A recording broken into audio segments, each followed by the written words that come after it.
What's up, guys? Welcome to another Summoners World Rush video. And this video is pretty much going to be a gear guide, pretty much going over what stats you care about, how to get the gear, what to focus on, so that way you are making sure that you have the best gear possible for your Summoners War Rush journey. If you guys like the video, make sure to like down below, subscribe to the channel, comment any videos you want me to make in the future or any questions you have. I do answer every question I can possibly answer, and let's get into the video. All right, for starters, everybody knows with gear is pretty core to the game and pretty much every aspect of the game. It helps raise your power, helps increase the efficiency of the monsters in your team. So it is very important that you try to have the best gear possible. So before we get into that, the first thing we obviously got to answer is, how do we get the gear? And the obvious answer is magic orbs. Now, if you've been paying attention, magic orbs are crack. We love magic orbs in the Summoners World Rush community. It is crack cocaine to us because we love rolling, we love the gamble, we love the gotcha. It's pretty much like the few ways to gamble in this game. Well, it's not gambling, but it's like the few ways to fill this type of rush in this game, obviously, besides summoning, but summoning doesn't feel that crazy. But yeah, the way you get magic orbs in the game are basically, just playing the game. There's ways you can go like Sky Island defense, Sky Patrol. You can get orbs from Sky Island Patrol, so make sure you are doing your Sky Island defense to progress it, so that way you can unlock more of the rewards for Sky Island or Sky Patrol and get those magic orbs. You have that, obviously, doing Sky Island defense, because every time you clear a stage, you do get 50 orbs. Same in the events. In the events when you complete a stage, you're able to get 50 orbs. You obviously have the Wizard's House, which you should check almost every time. Make sure this does not cap at all. And as you get more orbs, it does level up and the capacity does go up. So over time you'll be able to get more orbs. There's critical motion, which critical motion is something else in itself. Make sure that you are occupying a outcrop.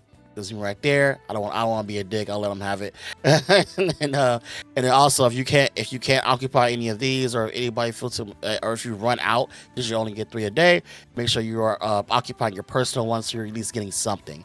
So making sure you are doing this is also pretty important too. I think in Woken Library, if you were progressing, you get orbs here. I'm not sure. I don't remember. Somebody correct me if I'm wrong. Land of Conquest 2, when you do conquest stations and point rewards, you do get orbs here as well. And then, yeah, that's the main way. And then obviously, the good old wallet. Throwing your wallet at the game obviously gives you orbs. As orb packs are pretty often, they are pretty pricey. You don't have to buy them, by the way, but this is not me saying buy packs, this is not me saying it at all. This is me just pointing out where the orbs are. You do get 50 orbs a day. You have to watch an ad, but if you have the ad pack, which you should, you don't have to watch it at all. You just grab them and go. You get 50 a day. And also, Commonwealth is pretty generous. They have been giving us a lot of orbs for free because they know orbs are really good and we love orbs in this community. All right, there's probably some more that I'm probably forgetting, but that's the main ways you get orbs. And now pretty much let's focus on the gear. All right, so when it comes to the gear, we obviously have our tiers. I've said this before. In the beginning, in all honesty, I think people put a little too much thought into the gear process, because like when you're going to like common to, I want to say, it's about outstanding, impeccable, your gear gets replaced relatively like a lot. It gets replaced a lot. So you don't have to look too much into it in the beginning, but you should still kind of take these stats and like keep them in mind, or just take these tips and keep them in mind. You don't have to overthink it in the beginning. Sometimes taking the best one is not gonna hurt you. It's not gonna hamper you. But also, one thing you can do for people that don't know, I honestly suggest that you have your auto disassemble off. So if you see my power right here in the top left, sometimes you can't see it because it's like the screen's up and it's a little bit darker, but having this off will allow you to check. You can equip it and look and say, oh, it dropped my power, maybe I don't want that. I'll equip it back, keep my power up, and then disassemble it. That is something you should do, and I honestly suggest that people should have all disassemble off. Also, make sure that you have it at the highest possible so you can burn through your orbs a lot quicker. And personally, at a certain point, you kind of want to start getting the next tier. Like when you start filling out, like right now I have a whole bunch of miracle tier. Like I don't want to keep grabbing miracle tier, I kind of want to grab mythic because that's the next level. That's why I have it to mythic gear or higher, and I just want to see mythic gear, and that's it. When it comes to gear taking, ideally the 3 things that are highly valued when it comes to gear is crit rate, graze rate, crush rate. Well, actually, crit rate and crush rate are the highest. Graze rate's not too bad, and then pretty much after that is pretty much like it's crit damage. I think those are the 4 highest that you should look for when it comes to this game. Crit rate being the highest, because crit rate is insanely hard to get in this game because there's not too many things that can increase your crit rate, obviously, besides, you know, just your upgrade tower, and just like dice on the unit. So there's not too many ways to increase your crit rate in the game. So getting crit rate on your gear is highly valuable because you have like 4% crit rate here, 4, 8, 12, 16, 32 extra crit rate. If all of your gear has crit rate, is massively good. That is super duper duper good. Like, that's a lot of crit rate you can add to your team. Then like most units will probably be around 20, 30. So you got like another 60. Cassandra is 80, and that is super duper good. As far as just like increasing the efficiency of like what you do in the game. So 1000% crit rate is the highest. If you can get crit rate on all your pieces, you're in a good spot. Crush rate is another good one because crush rate is extra damage. If people don't notice, I'll put my camera a little bit closer. When you see these orange numbers, that's the crush damage. So that's how the crush damage is basically just another damage modifier in the game that allows you to do more damage. And there are monsters that help you increase it. Like Delphoid and also Grogan. They both allow you to increase your crush rate. So increasing your crush rate is also really, really good. And then also there's crush damage in the upgrade 2. It's right here. I don't know which is this one. That's crit damage. Yeah, I think crush damage is here. It's not here. I don't know. I'm not entirely sure, but I know it's here. I know it's here. You want to increase your crit crush rate and crush damage. It's another damage modifier that helps you do more damage. So you definitely want that as well.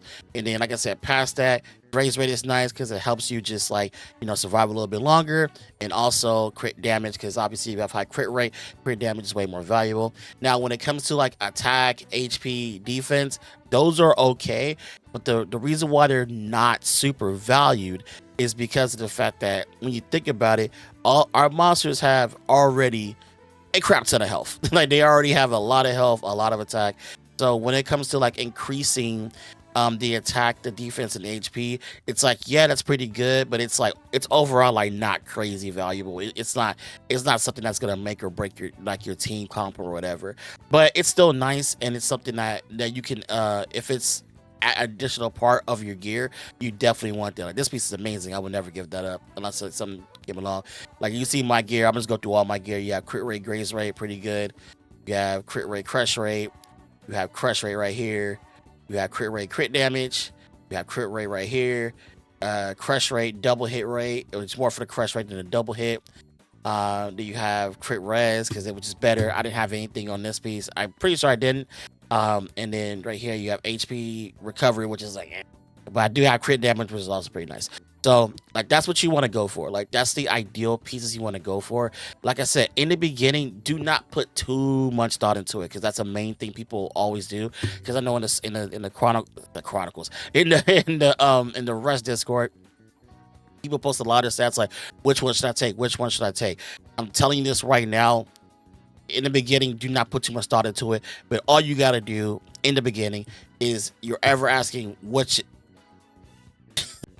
I was outstanding. I thought this is mythic. I was about to say, all you gotta do in the beginning is literally just turn this off and then equip it. If it drops your power, it's probably not something you should take. So you probably do not want to do that. But 1000%, that is what most people in the beginning should do. But once you start getting to like, again, the higher tier, like I would say, yeah, like Miracle, Mythic, Eternal, that's when you gotta really look at like the ideal stats you kind of want, which I said is crit rate, crush rate. Like, those are the highest. You definitely 1000% want that on all your pieces, because it just makes your team way more consistent with crit skills and just able to up the power on pretty much your team. That is pretty much the gear guide. That's pretty much all you care about when it comes to like your gear and trying to get the best stats possible. And that's pretty much it. If you guys enjoyed the video, Again, make sure to like, comment any video ideas you want me to make in the future. I did see the preview of the next monster, so when that monster drops, of course there will be a video about that, and we will check that monster out. I put it in Discord. I hope it has frostbite, because this week is frostbite week, and we literally only have one frostbite unit, which is in me crazy, because we have I thought Alicia, like I thought she would have frostbite, but she doesn't have frostbite. She just has freeze, which is crazy. Like, how do you have one frostbite unit in the game? So I hope, like, I think it looked like an occult girl. It looked like kind of Annabelle, so because it had a blue outline. So I hope, if it is Annabelle, I hope if it is Annabelle, she does have frostbite, because like I said, when you look at frostbite, where is frostbite? There we go. Frostbite, only one unit. It's only Alicia. It's only Lucia. Why is it called Alicia? It's only a Lucia, which is, again, it's kind of weird in my opinion. So hopefully they add another frostbite unit to the game, because that's pretty much needed for Dragon's Nest. That would make it a lot better for a lot of players. But yeah, that's all. Hope you guys have a great day, and I will catch you in the next one.